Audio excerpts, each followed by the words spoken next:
Assalamualaikum warahmatullahi wabarakatuh. Hello to all of Akalwan. How are you today? I hope you are all feeling good today.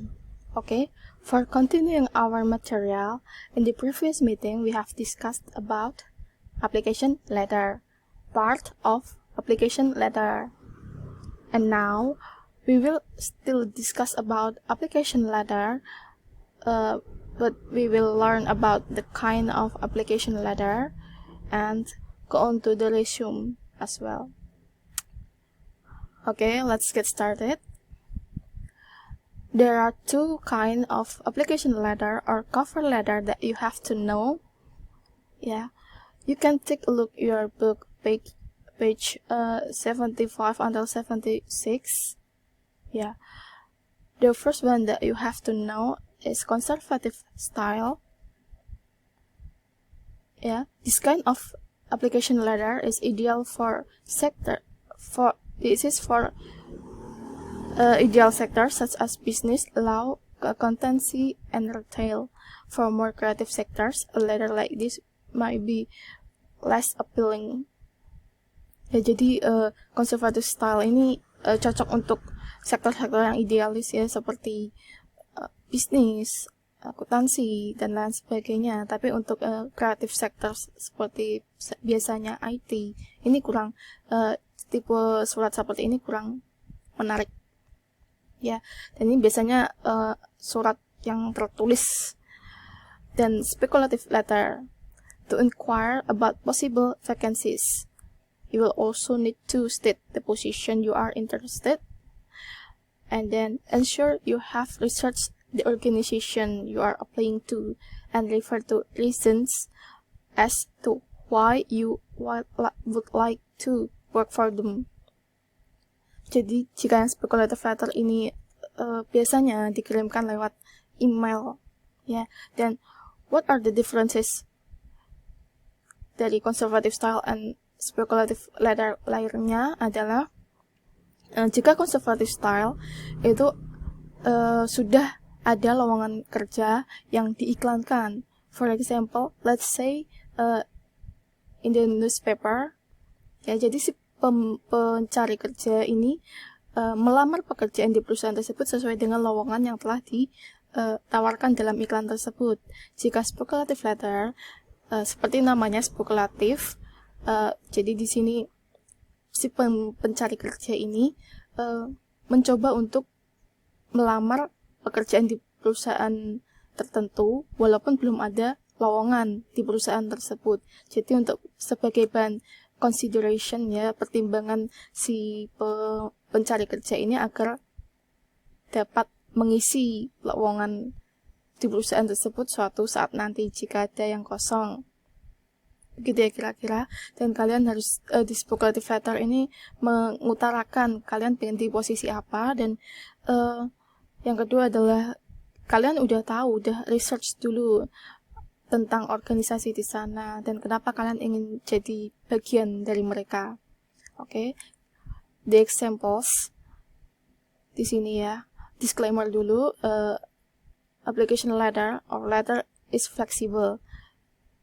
It has a flexible format, ya. Jadi jika kalian menemui format-format yang berbeda seperti ini, ya, ada yang headernya itu di kanan, ada yang di kiri, ada date, there is no date, ya.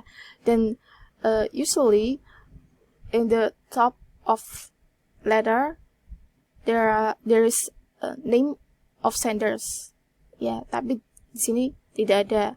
Jadi tidak apa-apa jika kalian menemukan berbagai format surat yang berbeda, karena surat itu sekarang fleksibel dan begitulah surat berkembang, ya. Dan ini seperti yang Ibu bilang tadi, yang conservative style ini sudah mengutarakan ingin memasuki posisi apa di perusahaan tersebut sesuai yang dilowongkan, ya, yang diiklankan ini. Dan yang di sini yang spekulatif berspekulasi, ya. Jika Bu menawa ada lowongan untuk si pencari kerjaan ini di perusahaan tertentu. Gitu ya kira-kira. Sekarang kita lanjut ke cover letter and surat lamaran kerja. Page 72. Jadi, if you write a cover letter, don't use surat lamaran kerja format, ya, style. Jadi jika kalian menuliskan surat dalam bahasa Inggris, jangan pakai format yang seperti surat lamaran kerja bahasa Indonesia. What are the differences of those kind of letter ya? Sama-sama surat lamaran kerja, tapi bedanya jika cover letter itu sifatnya lebih naratif, deskriptif ya, and you have to show off your skills, your experience, your achievement. And if surat lamaran kerja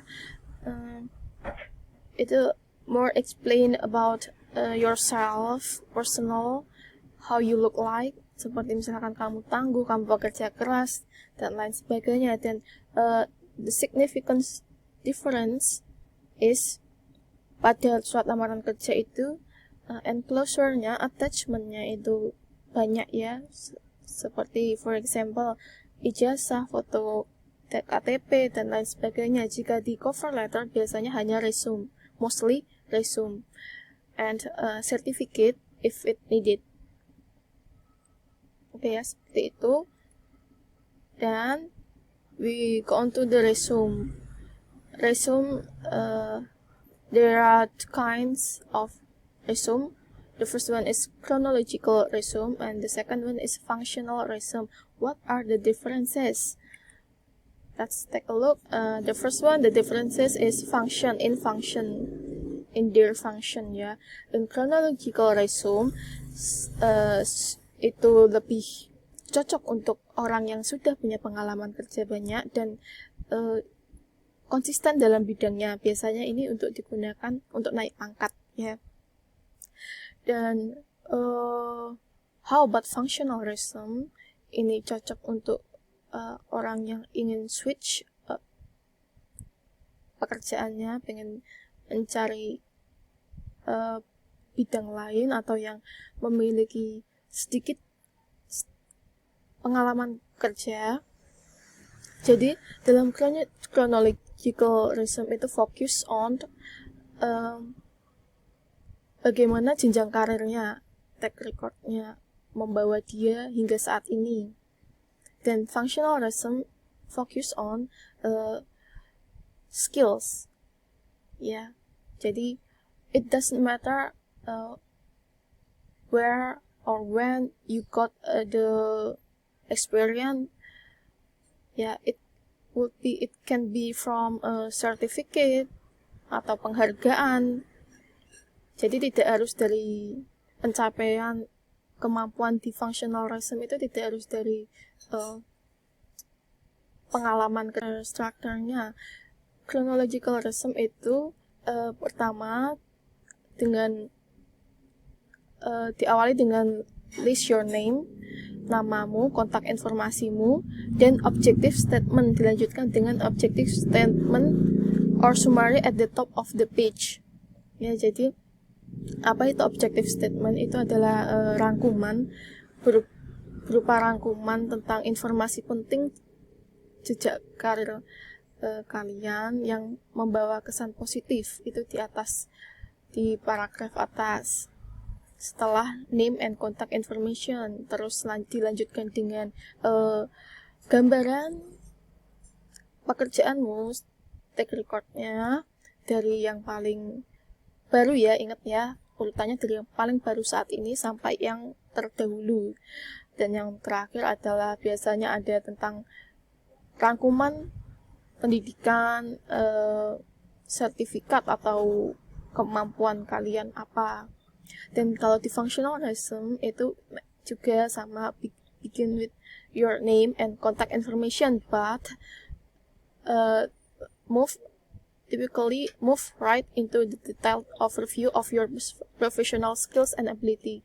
Jadi tidak ada objective statementnya karena tidak dibutuhkan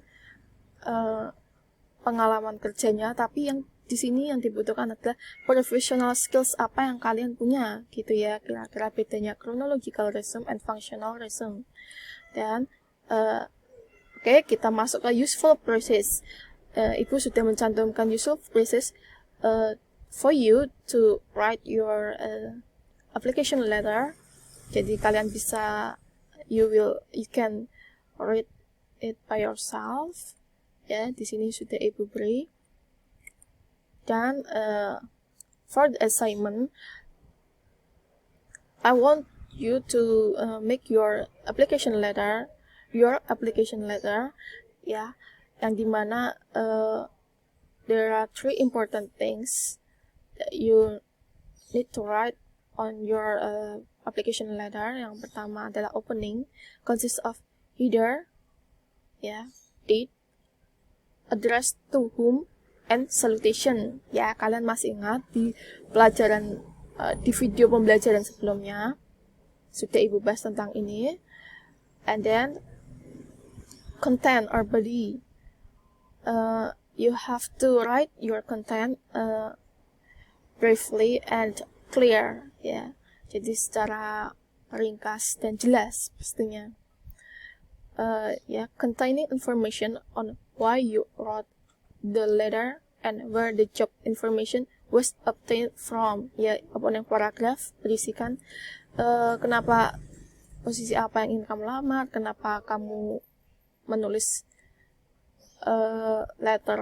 application letter tersebut, dan kamu dapat dari mana informasi tersebut. Dan next, write down some of your strengths according to the resume or CV summary result.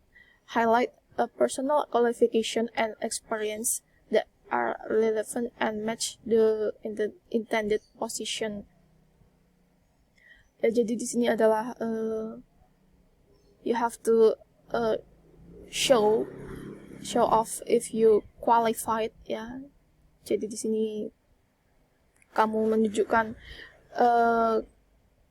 apa yang ada di resume, tapi bukan semuanya, hanya yang sesuai sesuai dibutuhkan dengan posisi tersebut. Misalkan kalau kamu menuliskan di resume educational background mulai dari SD, ya SD-nya tidak usah dicantumkan. Apa-apa saja yang relevan dengan untuk mendukung posisi yang kamu jabat, ya. And then closing, thanking, email and telephone number, closing paragraph and closer. Ya, di sini ada salam penutup dan tanda tangan dan nama lengkap. Oke. Good luck. It's your turn.